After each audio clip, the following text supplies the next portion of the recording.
Hey guys ଆଉ ଗୋଟେ ନ୍ୟू blog ରେ ସମସ୍ତଙ୍କୁ ସ୍ୱାଗତ ଭାଇ। ଆଜି ଆମେ ଗୋଟେ ଚ୍ୟାଲେଞ୍ଜ ଗୋଟେ ଆଙ୍କ ଦୁଇ ଲୋକ ଭିତରେ ଆଉ ଗୋଟେ ମୁଁ ଆଙ୍କ ଚ୍ୟାଲେଞ୍ଜ ଗୋଟେ ହଉଛି।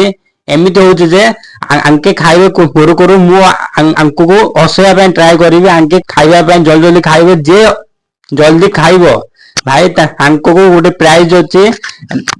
ଆନନ୍ଦ ଟିକେ ଏତିକି ଗୋଟେ ପ୍ରାଇଜ ଅଛି କୁରୁକୁରୁ ଆଉ ଗୋଟେ ସୁଆଡି ଗୋଟେ। ଆଉ ଏଇ ଦି ଲୋକ ଭିତରୁ ହିଁ କିଏ ଜଣେ ହିଁ ନେବେ। ଆଉ ତ ଚଲନ୍ତୁ ଆମର ଏଇ ଚ୍ୟାଲେଞ୍ଜ କୁ ଆମେ ଷ୍ଟାର୍ଟ କରିବା। Let's start. ଆମର ଏବେ ଚ୍ୟାଲେଞ୍ଜ ଷ୍ଟାର୍ଟ ହେଇଗଲା ଭାଇ। କିଏ ଆଗେ ଖାଉଛି ଗୋଟେ ବି ତଳେ ପଡିବନି ଭାଇ, ହେଲା ନା?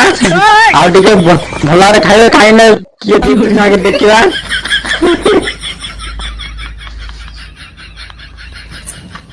ଭାଇ ଆକାଶରେ ସରିବାକୁ ପଳେଇଲାନି ବଣ୍ଟି ଆଉ ବେଶୀ ଆହୁରି ଖାଉଛି। ଗୋଟେ ସରେଇ ପାରୁନି, ଆହୁରି କଣ କରିବା? ବୁଝା ପଡୁନି ଆହୁରି ଆକାଶ ଧୀରେ ଧୀରେ ଖା ତଣ୍ଟି ଲାଗିଗଲା ବିଜାର No, ହବ।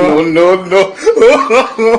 ଆଉ ଏବେ ଜଲ୍ଦି ଜଲ୍ଦି ସବୁ ଗୋଟେ ସରିଲାନି ଆକାଶର ଦ୍ୱିତୀୟ ଏବେ ଷ୍ଟାର୍ଟ କଲାନି। ଆଉ ଏବେ ଆକାଶ ପୁରା ଖାଇ ପୁରା ମୁହଁଟାକୁ ପୁରା ମାଙ୍କଡ ମୁହଁ ବୋଲି କରିଦେଇଛି। ଆଉ ବିକି ଖାଇ ଖାଇ ଅଣ୍ଟୁଛି।